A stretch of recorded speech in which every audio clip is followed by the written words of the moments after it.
जय संविधान, जय भीम, महात्मा गांधी की जय, गोडसे मुर्दाबाद। देखिए माननीय मोदी जी, हमारे देश के प्रधानमंत्री महोदय, हम आपसे बार बार निवेदन कर रहे हैं, बार बार आपसे प्रार्थना कर रहे हैं, बार बार आपको आश्वासन दे रहे हैं कि हम देश के 142 करोड़ लोग आपके पीछे खड़े हैं, आपके साथ खड़े हैं। जितना भी भारतीय जनता पार्टी कोशिश कर ले हमें बांटने की, हिंदू मुसलमान में, सवर्ण दलितों में, अलग अलग भागों में, कुकी में, तीय में, लेकिन हम भारतीय इस बात पे बहुत ज्यादा गर्व महसूस करते हैं कि हम 142 करोड़ लोग भारतीय हैं। और क्योंकि आप देश के प्रधानमंत्री हैं, इसलिए जब से आपने सत्ता संभाली है, बाकी हम विवेचना करते रहते हैं, विश्लेषण करते रहते हैं, आलोचना करते रहते हैं, लेकिन आपको हम बार बार ये आश्वासन देते रहे हैं कि हम आपके साथ खड़े हैं और मजबूत बनिए, वीर बनिए और साहसी बनिए। मोदी जी, जब आप आए थे 2013-14 में, जो एक प्रभा मंडल बनाया गया था, ऐसा बताया गया था कि आपका 56 इंच का सीना है, आप चीन से लाल लाल आंखें करके बात करेंगे और पूरे विश्व के आप विश्व गुरु बन गए। यहां के गोदी मीडिया के अनुसार और आपके भक्तों के अनुसार। लेकिन धीरे धीरे सब चीजों की कलई खुलती चली गई और देश की जनता और विश्व की जनता को पता चल गया कि ये केवल बड़बोलापन था और इसका कोई मतलब नहीं था, और ये रणनीतिक भूल भी थी। कोई भी आदमी, कोई भी व्यक्ति for that matter, Donald Trump हो, पुतिन हो, शी जिनपिंग हो, बड़े बड़े देशों के राष्ट्राध्यक्ष भी अगर ये कहेंगे कि वो विश्व गुरु हैं और पूरा विश्व उनके इशारे पे चलता है, तो बाकी उनके लोग, जो उनके सहयोगी भी हैं, इस बात पे बुरा मानेंगे और अंदर अंदर भीतरघात करके उनको गिराने का प्रयास करेंगे। लेकिन चलिए, आपने जो वैश्विक स्थिति थी उसको न समझते हुए केवल अपने देश के अंदर अपने वोटर्स को गुमराह करने के लिए गोदी मीडिया के माध्यम से और अंधभक्तों के माध्यम से ये प्रभा मंडल बना दिया जैसे आप विश्व के विश्व गुरु हैं। हमें हानि हुई, हमें परेशानी हुई। आप जहां भी विदेश गए, करीब करीब सारे देशों का आपने दौरा कर लिया। जहां भी आप गए, भारत से 40-50 लोग ले गए। वहां पे जो एम्बेसी के लोग थे उन्हें फोर्स किया गया, लोगों को पैसे दे दे के गाड़ियां व्यवस्था करा करा के एक कॉन्फ्रेंस हॉल के अंदर बात की गई और ऐसा दिखाया गया कैमरे के माध्यम से जैसे आपको सब बहुत इज्जत देते हैं। लेकिन धीरे धीरे सच्चाई सामने आती है। आप जानते हैं, सत्यमेव जयते। लेकिन हम तब भी आपको ये आश्वासन देते रहे, हमेशा हौसला बढ़ाते रहे और ये कहते रहे, जहां देश का मसला आएगा वहां पे जब बाहरी लोगों से आपकी लड़ाई होगी, देश के अंदर की लड़ाई हो, देश के अंदर की राजनीतिक लड़ाई हो, सैद्धांतिक लड़ाई हो, वैचारिक लड़ाई हो सकता है हमारा आपसे मतभेद हो। आप दक्षिणपंथी हैं, आप धर्मनिरपेक्षता को नहीं मानते, आप गोडसे को मानते हैं। हम सेकुलर लोग हैं, हम गांधी को मानते हैं, हम गोडसे को मुर्दाबाद कहते हैं। वैचारिक मतभेद आपसे हमारा है, लेकिन जहां किसी भी देश से संबंध की बात हो तो हमारा राष्ट्रहित सर्वोपरि हो जाता है, नेशन फर्स्ट हो जाता है। और उस मामले में हम आपके साथ खड़े हुए हैं। हर बार हमने आपको आश्वासन ही नहीं दिया, आपके पीछे खड़े हुए हैं। ऑपरेशन सिंदूर हुआ, सारे विपक्षी दल आपके साथ खड़े रहे। आपने प्रतिनिधिमंडल बनाया, पूरे विश्व के कोने कोने में गए। विपक्षी दलों के बड़े बड़े नेता, शशि थरूर टाइप,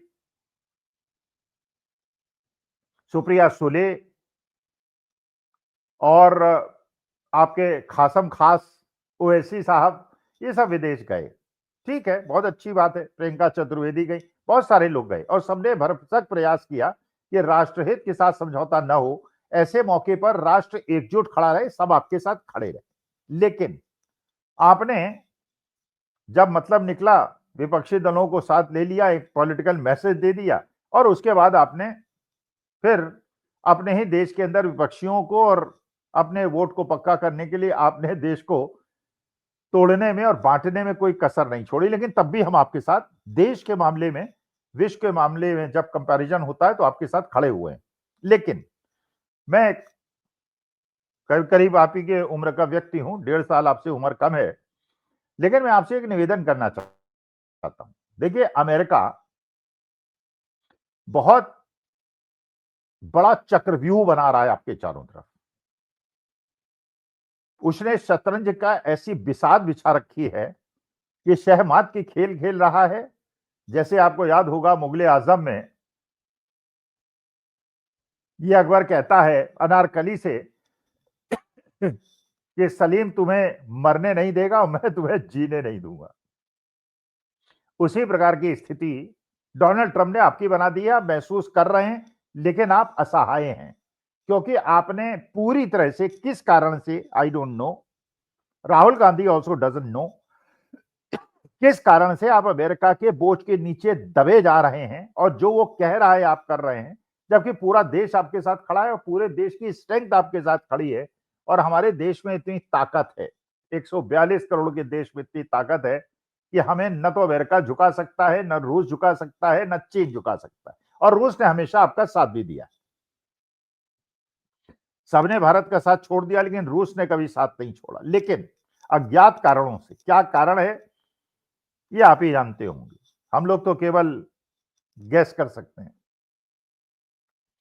देखिए, अमेरिका कैसे खेल खेल रहा है और उसके बाद क्या ट्रम्प कार्ड है, मुझे नहीं पता। पहले जैसे ही वो 1 साल के अंदर आया, अब किस चीज का वो बदला ले रहा है ये भी मुझे नहीं पता। हम तो गैस कर सकते हैं कि शायद जब आपने ट्रम्प की कन्विंसिंग की थी और बाइडेन जीत गए थे, और जब आपने बाइडेन से मिले थे, कमला हैरिस से मिले थे, तो ट्रम्प जीत गए। और ट्रम्प आपसे मिलना चाहते थे, लेकिन आपने सोचा वो नहीं जीतेंगे, आप उनसे नहीं मिले थे, शायद उसका बदला ले रहा हो सकता है। I don't know, I am not sure. जैसे ही वो आया, पूरे विश्व के अंदर उसने अपना एक अधिकार जमाने के लिए, क्योंकि वो जानता है पूरे विश्व के जीडीपी का 1/3 भाग उसके देश से आता है और एक बहुत बड़ी आर्थिक शक्ति है वो, और जिसको चाहे उसकी आर्थिक स्थिति को खराब कर सकता है। उसने सब देशों में टैरिफ डिसाइड किया और कहा कि ये टैरिफ है, मानो तो मानो, नहीं मानो तो मत मानो। लोगों ने मान लिया, कुछ देशों ने मान लिया, कुछ ने नहीं माना। फिर उसने जिन लोगों ने नहीं माना उन पे डिक्टेट करना टर्म शुरू किया। उन देशों पे टैरिफ्स लगाए कि अगर तुम लोग अमेरिका में एक्सपोर्ट करोगे तो इतना % तुमसे मैं टैक्स लूंगा और अपने देश की अर्थव्यवस्था को मजबूत करूंगा। और उसमें जो सबसे ज्यादा टैक्स लगाया वो ब्राजील और इंडिया पे लगाया। और इंडिया से ये भी कहा क्योंकि तुम रूस से तेल खरीदते हो, इसलिए तुम पे 25% टैक्स है और 25% की पेनल्टी है, तो 50% का टैक्स, माने जो चीज तुम अमेरिका को भेजोगे उसके अंदर 50% टैक्स लगेगा। हमारे एक्सपोर्टर्स को नुकसान होना शुरू हो गया और ये दबाव बनाया कि अपने दोस्त रूस से तुम धोखाधड़ी करो। दबाव में आ गए, रिलायंस इंडस्ट्री ने लिख के दे दिया हम रूस से तेल नहीं खरीदेंगे, जबकि उससे हमें बहुत ज्यादा नुकसान होगा, लाखों करोड़ों का नुकसान होगा। उसके बाद उसने कहा ठीक है, हम ये 50% से घटा के 25% कर देते हैं, 15 मार्च तक इसको 18% कर देंगे, लेकिन तुम अपने आने वाली चीज जो अमेरिका भेजेगा उसमें 0% टैक्स कर दो। नाम थोड़े बदल दो, सोया ऑयल मत लो, सोया मत लो क्योंकि तुम्हारे किसान सीधे समझ जाएंगे, सोया ऑयल ले लो। मक्का मत लो, लेकिन कैटल फीड के नाम पे ले लो, पक्षी दाना के नाम पे ले लो। फ्रूट्स ले लो, अखरोट बादाम ले लो। और मोदी जी अज्ञात कारणों से हमने उसको मान लिया। अभी तक तो यही ट्रेड डील पे डिस्कशन चल रहा था भारतवर्ष के अंदर, और लोग समझ रहे थे, किसान भी समझ गए, मजदूर भी समझ गए, राष्ट्र हित में नहीं है, लेकिन मोदी जी किसी कारण से आपने उसको एक्सेप्ट कर लिया। 12 तारीख को पूरे देश के अंदर भारत बंद भी हुआ। शेयर मार्केट ने भी रिएक्ट किया। शुरू शुरू में तो शेयर मार्केट समझा नहीं, लेकिन 2-3 दिन के बाद समझा तो मार्केट गिर रहा है। और आज जब मैं इसको रिकॉर्ड कर रहा हूं 13 तारीख को, तो मार्केट बुरी तरह से गिरा हुआ है। लाखों करोड़ों का नुकसान निवेशकों को हो चुका है। अभी तो और देखिए क्या होता है। अब उसने एक नई चाल चल दी है, एक शतरंज की और शहमात की चाल चल दी है, और मोदी जी समझ जाइए किस तरह से वो आपका शोषण कर रहा है और देश का शोषण कर रहा है। अभी तक अमेरिका जो भारत, पाकिस्तान और चीन का मैप दिखाता था, उसके अंदर पीओके को और अक्साई चीन को भारत का अंग दिखाता था। अब जो उसने नया मैप बनाया है, उसमें उसने अक्साई चीन को और पीओके को भारत का भाग नहीं दिखाया है। इसका मतलब यह है कि वो इनडायरेक्ट मैसेज दे रहा है भारतवर्ष को कि तुम जो अपने देश में ये प्रचार प्रसार कर रहे हो कि अब ये ट्रेड डील की बारीकियां फाइनलाइज नहीं हुई हैं, जब फाइनलाइज हो तो डिस्कशन करो, तो बाएं दाएं करने की कोशिश मत करना। अगर तुमने गड़बड़ किया, अगर तुमने रूस से तेल खरीदा, अगर तुमने डॉटेड लाइन पे दस्तखत नहीं किया, तो फिर समझो क्या होगा। उसने 10 सदस्यीय कमेटी भी बना दी कि वो निगरानी करेगी कि भारत कहीं रूस से तेल नहीं खरीद रहा है, अगर खरीदेगा तो फिर 50% टैरिफ लगा देगा।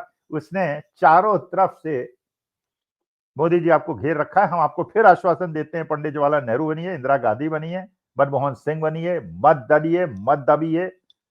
56 इंच का सीना हो ना हो, that doesn't make a difference, लेकिन वीर बनिए, पार्लियामेंट में आइए, औरतों से मत डरिए, किसी से मत डरिए। हम आपके साथ हैं, देश आपके साथ है, लेकिन देश के किसानों और व्यापारियों के साथ, छोटे लोगों के साथ, गरीब लोगों के साथ धोखाधड़ी मत कीजिए। अगर आपने कोई भी या आपके किसी भी व्यक्ति ने कोई भी गलत काम किया है तो उसे रिजिग्नेशन ले लीजिए या खुद रिजिग्नेशन दे दीजिए, लेकिन देश को कृपा करके, हमारे विशाल देश और महान देश और हमारी भारत माता को नुकसान मत पहुंचाइए।